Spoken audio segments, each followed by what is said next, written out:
James Baxter é a representação de um artista em hora de aventura. Um cavalo que largou tudo para deixar as pessoas felizes com a sua arte. James Baxter! Mas ele, quando perde a sua bola, perde sua razão de viver. James, quer dizer, Sr. Baxter, você anda? Ele não traz mais felicidade para as pessoas. Ele não consegue mais fazer a sua arte. Ele é só mais um cavalo. Esse episódio mostra que ser um artista é muito mais que fazer arte. Você tem que se reinventar, fazer coisas novas. Você tem que se arriscar, largando aquela vida padrão que todos te falam para seguir. Mas a reflexão mais profunda desse episódio, que é passada por meio do James Baxter, é que ninguém realmente se importava com ele. Quando ele perde a sua bola e a sua habilidade de fazer as pessoas felizes, todo mundo abandona ele. É como se ele não existisse mais. A grande pergunta disso tudo é se ele deveria se prender ao que as pessoas gostam, mesmo que ele não aguente mais fazer a mesma coisa, ou se arriscar inventando algo novo, que mesmo que não faça tanto sucesso, vai deixar ele feliz. O episódio começa mostrando essas verrugas, onde o ancião deles divide o pão em 6 pedaços. Mas isso estava errado, até porque tinham 7 verrugas contando com o ancião. Ancião Liu, por que só tem 6 pedaços de pão? Logo depois o ancião fala isso. Jovens verrugas, logo meu corpo vai explodir de cansaço. Sabendo que ele logo vai morrer, ele pede uma última coisa. Deixem meus pedaços em árvores onde serão levados pela natureza. As verrugas começam a chorar e se abraçar, mas lá longe eles ouvem uma coisa. James Baxter! James Baxter! O James Baxter chega e começa a animar eles.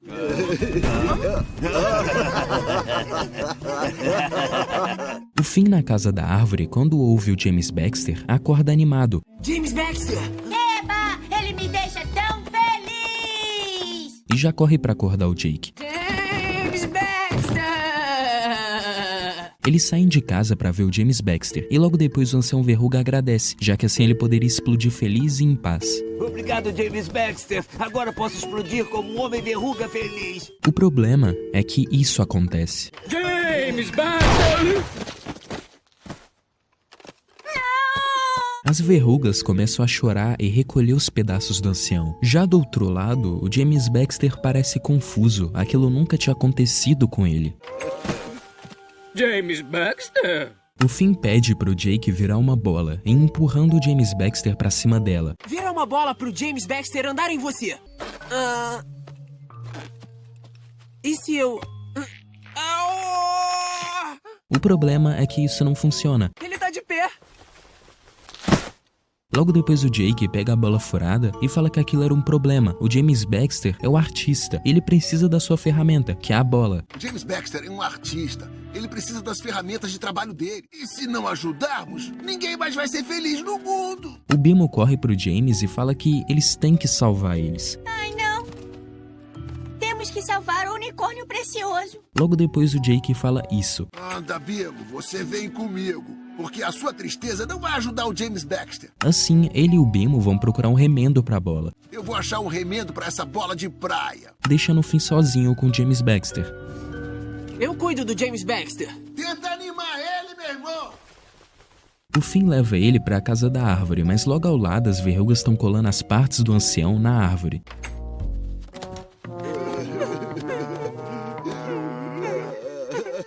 Só esse começo já mostra muita coisa. Mesmo na maior tristeza da vida das verrugas, sendo a morte do ancião, quando eles ouviram o James Baxter, as verrugas ficaram felizes. Não pensaram mais no fardo de perder alguém tão importante pra elas. O James Baxter é muito mais que um cavalo aqui. Ele é um símbolo da felicidade. Ele se afundou tanto nessa alcunha de ser um símbolo vivo da alegria que não existia mais James Baxter. E isso é mostrado quando a bola explode e ele perde a graça. Ali ele virou só mais um cavalo. Não existe mais James Baxter. As verrugas voltaram a chorar, voltaram a pensar sobre o ancião que estava morto ali na frente delas e, principalmente, esqueceram da pessoa que deixou elas felizes há pouco tempo atrás. A visão do Jake já é uma visão mais humana disso tudo. O James, pro Jake, ele é um artista. Ele não é um símbolo místico de felicidade. Ele é mais um artista que executa muito bem a sua arte. E sem a sua ferramenta, ele não consegue mais ser um artista. Sem a sua bola, ele não vai conseguir fazer os truques. E isso tudo traz uma reflexão até bem interessante. O quanto a gente pode separar a arte do artista e quantos artistas artistas não têm o mérito que merecem na sua própria arte. Muitos tratam a arte como algo muito comercial, um produto que você consome, tem a mínima experiência, pensa sobre ele minimamente e passa pro próximo. Foda-se o empenho do artista naquilo, foda-se a emoção que ele colocou ali, não importa. Quantos anos o James Baxter, por exemplo, não ficou pra aprimorar essa técnica de ficar em cima da bola? Você já tentou fazer isso? É difícil pra caralho se equilibrar em cima dessa bola. Quantas coisas ele não teve que abandonar só pra focar nisso, tá ligado? Quantas coisas ele não teve que abdicar da própria felicidade pra fazer isso? O problema é que pro grande público aquilo não importa. A arte não é algo consumível igual uma comida, não é algo feito pra ser comercial muitas vezes. É algo que você sente, é talvez uma emoção que você possa sentir, é talvez uma reflexão sobre a sociedade que pode aparecer na sua cabeça depois de você apreciar aquilo. É a simples sensação, né, de apreciar algo humano em meio a tantas coisas totalmente comerciais e sem alma, que distribuem hoje em dia, inclusive, né? Isso é refletido no próprio YouTube. Quantos conteúdos vazios e sem alma, totalmente industriais, feitos unicamente pelo lucro, não passam aquela sensação de naturalidade, né? Não passa mais essa sensação, tá ligado? Não passa mais a sensação de conexão com o criador. Você não sente que você tá falando com uma pessoa humana igual você, tá ligado? Como se você conversasse com um amigo, igual antigamente mesmo, que muitos só ligavam a câmera e conversavam com o público. E isso já era suficiente, ter essa relação pela internet, tá ligado? Era algo bem humano. Hoje muitos só tentam surfar o máximo que dá no hype, e esse hype, inclusive, ele é feito de coisas vazias, sem sentido, e que nem os próprios criadores gostam, tá ligado? Quantos criadores só não spamam vídeos cada vez menos trabalhados, cada vez mais sem sentido, e isso não chega em lugar nenhum, só vai degradando o que a pessoa faz. Dá pra você sentir o quanto aquilo é trabalhado em cima da ideia básica de produzir qualquer merda pra no final do mês ganhar não sei quantos dólares. E isso tá errado? Não, até porque cada um tem sua necessidade, pô, se tá dando dinheiro, não dá pra você falar que é errado, tá ligado? Eu não dito nenhuma regra. Mas que é foda é. O Finn leva o James Baxter pra casa da árvore e tenta ajudar ele, colocando uma coberta em cima dele e até falando que vai lavar os cascos dele.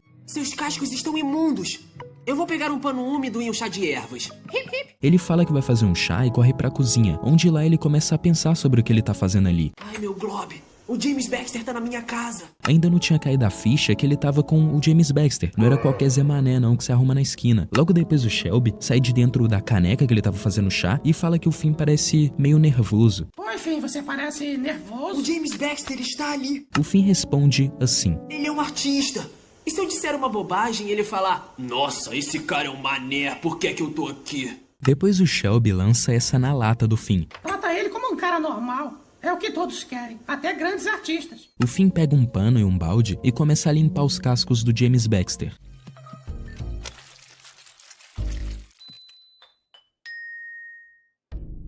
O James Baxter fica ali só paradão e mesmo assim o Finn começa a ficar nervoso, tentando ser normal, mas falhando miseravelmente. Normal. E aí? Qual vai ser do fim de semana? Vai fazer o que no fim de semana? Essa parte realmente me trouxe um pensamento bem profundo, o quanto as pessoas se rebaixam perto de pessoas mais famosas. Você já deve ter conhecido alguém que tem um ídolo, seja um famoso de internet, ou na maioria dos casos é um cantor, é algo relacionado à música, né? Ou uma cantora, uma banda, qualquer coisa assim. E o caso que eu falo é quando ser ídolo é muito mais que ser um ídolo. Normalmente é um tipo, tá ligado? Um cantor aleatório do Suriname, tipo de um país muito aleatório, e esse cantor do Suriname, do fim do mundo, tá ligado? Do quinto dos infernos, é como um deus pra certas pessoas. É a divindade em forma de pessoa na Terra, tá ligado? Você não quer só mais um ser humano. Tudo que a pessoa faz é maravilhoso, porque, né, quem é fã passa pano pra tudo que ela faz. Se ela faz merda, não importa. E tudo da vida dessa pessoa ronda no pensamento de se rebaixar ao nível do ídolo dela. Todos os sonhos e metas dessa pessoa rondam em volta disso, tá ligado? E o que eu quero dizer com isso? Pra mim, uma das coisas mais sem sentido que sempre se repetiram nos milhares de anos que os seres humanos existem, né? Em todos os estilos de sociedade, seja na época das cavernas aí, ou hoje em dia mesmo, é o endeusamento de figuras humanas. Pra mim, isso nunca fez sentido, seja com artistas, seja com políticos, ou qualquer coisa assim. Mas por que eu acho isso sem sentido? Ser humano significa errar. Todo mundo erra, e isso é consenso. A grande questão é se a pessoa aprende com os erros ou faz sempre a mesma merda. Essa que é a grande questão. Com isso entendido, com essa parte aí de boa, imagina a ideia de endeusar uma figura humana, ao ponto dela te influenciar em tudo que que você faz, mesmo que você nem conheça ela e vice-versa. Imagina a ideia de falar que ela nunca errou, que ela sempre tá certa, apesar da pessoa ser humana, e na maioria das vezes ela faz muita merda, e você sabe que ela faz, mas passa pano. E imagina a ideia de ainda se rebaixar, a ponto de você se considerar um grão de areia, perto da imensidão de importância de uma pessoa só. Isso não soa completamente ridículo? Nem no mundo animal, que realmente existe uma cadeia alimentar, isso é comum, tá ligado? Não tem isso nem lá. Agora é isso, uma sociedade que todo mundo é a mesma merda, tá ligado? Todo mundo é humano, não tem diferença. Isso não faz sentido, não tem o menor pingo de sentido. O que o Shelby fala pro fim é a maior verdade do mundo. Quantos artistas muito famosos assim, que nunca pediram pra ser endeusados, não falando que alguns não queiram, né? Mas muitos nunca pediram por isso, e são, tá ligado? E só queriam ter uma vida normal, tá ligado? Como uma pessoa normal. O Jake chega no reino dos trapos, e lá vê a princesa Trapo. O Jake pergunta se ela consegue consertar a bola de praia. Consegue consertar essa bola de praia? Mas ela fala que é difícil por ser de borracha a bola. Parece que a bola precisa de um remendo de borracha. E borracha é o material mais difícil de se trabalhar. Mas no reino deve ter alguma bola de praia. Mas, no meu reino, dá pra encontrar de tudo se procurar direitinho. O problema é que logo depois ela mostra uma bola de praia escondida.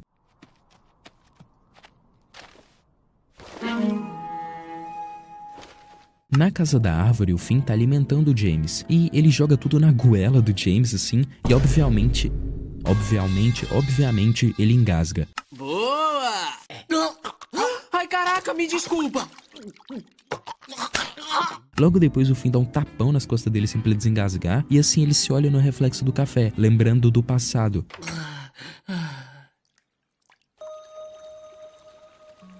Onde é mostrado uma cidade de cavalos, onde todo mundo tem uma vida corrida e tudo é uma merda no geral. É literalmente o estereótipo da cidade grande.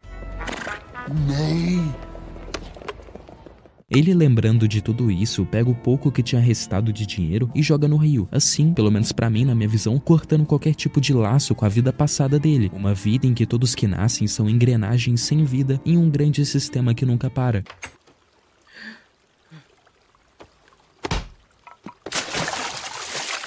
O dinheiro vai seguindo o rio e ele vê uma caverna. Lá dentro tava cheio de brinquedos e umas tralhas lá, e ele acaba achando uma bola de praia assim bem no meio.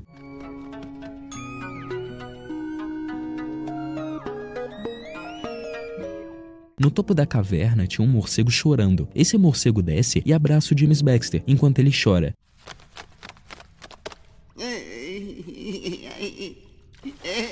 O James, então, tenta subir na bola e fazer alguns barulhos. Ele começa a andar com a bola e relinchar. Isso já começa a animar o morcego.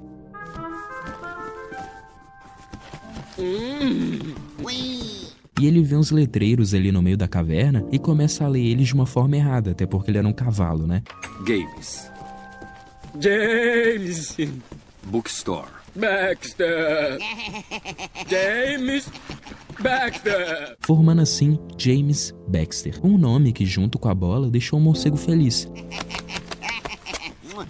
James Baxter. Ele, durante esse flashback, começa a falar o seu próprio nome, inclusive. James Baxter. James Baxter. No reino da princesa Trapo, eles procuram uma bola de praia. O Jake acha um negócio redondo embaixo de um pano, mas era a princesa Trapo. O que foi?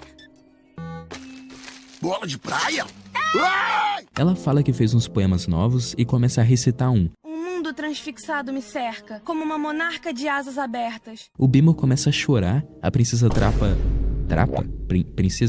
Princesa Trapo. Cara, é difícil falar isso aqui, hein? Ela acha que é por causa do poema, e até pergunta se tá tão ruim assim. Com pequenos pregos sem vida. Tá tão ruim assim? Mas o Bimo fala que o poema lembrou ele do James Baxter porque ela era o contrário dele. Me lembrou do James Baxter, porque você é o oposto dele. E logo depois fala isso. Como ele perdeu a ferramenta de artista dele, não dá pra trabalhar. Ele não vai deixar ninguém feliz nunca mais. Então a princesa Trapo finalmente percebe o que ela fez. Um amigo artista com problemas? Eu atrapalhei a criatividade. E logo depois ela sobe num morro de lixo e isso acontece.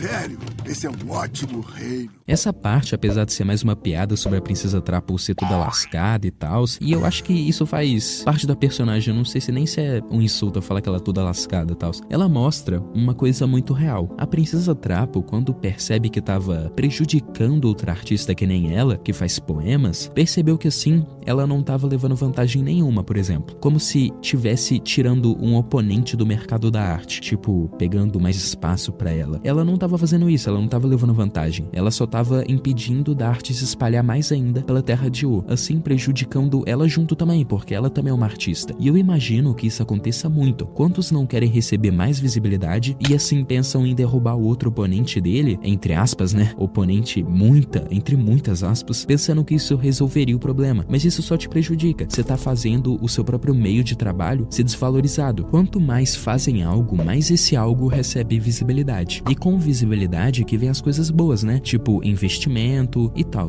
essas coisas assim. E isso na arte é uma das coisas mais importantes. A visibilidade é o que define o seu sucesso ou não. A diferença entre o sucesso e o fracasso é literalmente a visibilidade. E isso não vai ser alcançado derrubando um por um dos que talvez roubariam a sua atenção. Roubariam de novo, entre muitas aspas, tá ligado? Se você é bom no que você faz e se garante, naturalmente o reconhecimento vai começar a vir, mesmo que seja algo bem demorado. A qualidade do seu trabalho é o que te diferencia dos outros. O quanto você é diferente. O quanto talvez você mais se esforça. Claro que o mundo não é um morango também. Às vezes esforço não vai ser suficiente pra você ter sucesso. Tem muitos que falam que meritocracia inclusive não existe. Eu não sei muito minha opinião sobre isso. Eu acho que é bom você se esforçar, mas às vezes não vai resolver tudo, né? Às vezes tem que ter mais estratégia do que esforço ou alguma coisa assim. Mas definitivamente, a linha tênue que separa o sucesso do fracasso vai ser influenciada pelo quanto você tenta também, pelo quanto você se esforça, pela qualidade do que você produz, e isso vale pra tudo. De volta no James Baxter, ele tá tendo outro flashback, onde ele tá alegrando alguns ursos ali da região das florestas, e apesar dele tá alegrando os ursos, ali atrás em um galho, o primeiro morcego que ele ajudou se sente abandonado e sai chorando. Ele não tá feliz igual os ursos.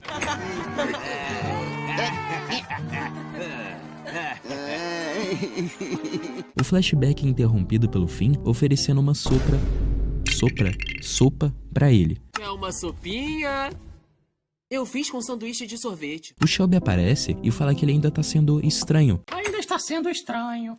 Então o que eu posso fazer, Shelby? Então o Finn pergunta o que ele deveria fazer, até porque pro Finn isso tá tudo muito normal, apesar de eu também achar que tá estranho. E o Shelby fala isso. Você tem que dar nele. O quê? Dar um papo real. Atacar. O quê? O Finn não entende legal essas paradas aí não, mas o Shelby continua. Uma seringa gigante. Oi? De respeito. Agora com essa dica, o Finn manda o papo reto pro cavalo. Aí, James Baxter!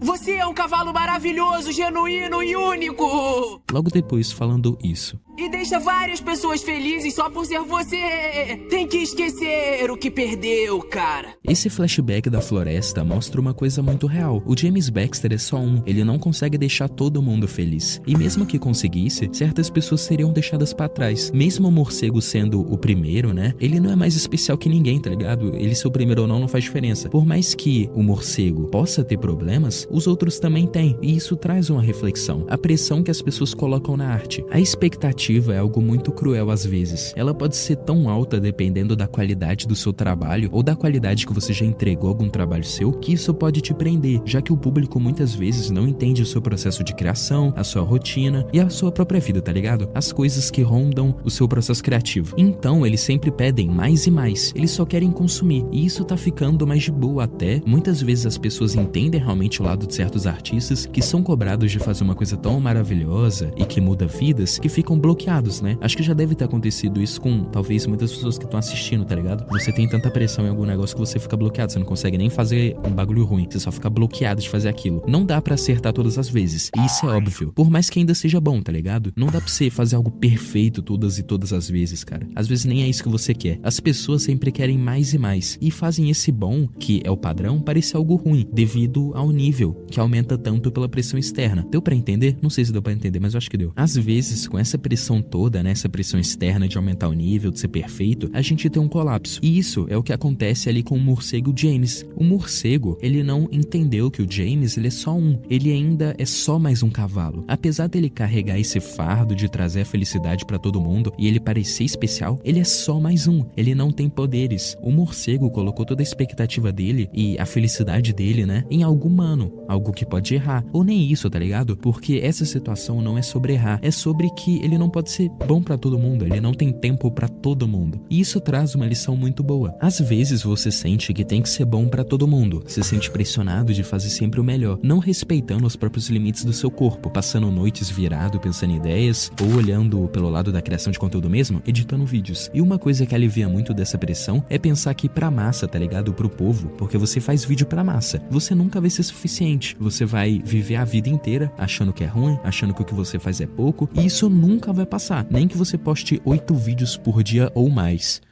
Igual o David Jones. Nunca vai ser suficiente. Você tem que fazer o que você julga ser o suficiente pra sua própria rotina e estilo de vida.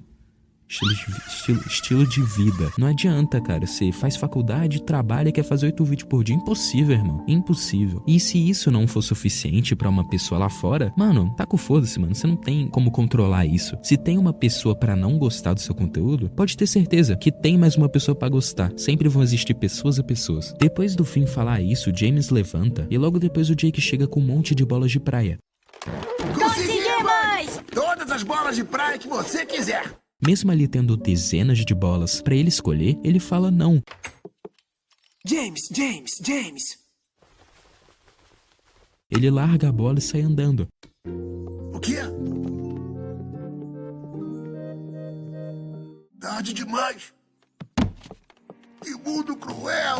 O Jake já pensa que acabou, que já era, que o sonho dele acabou, que ele não quer mais ser artista, que ele não quer mais ser o James Baxter, mas tudo isso cai por terra quando eles ouvem pela janela. Era o James Baxter. James Baxter! James Baxter! James Baxter! Que se reinventou e criou um novo jeito de fazer as pessoas ficarem felizes, mesmo que não seja do jeito que ele já fazia. James Baxter! James Baxter! James Baxter!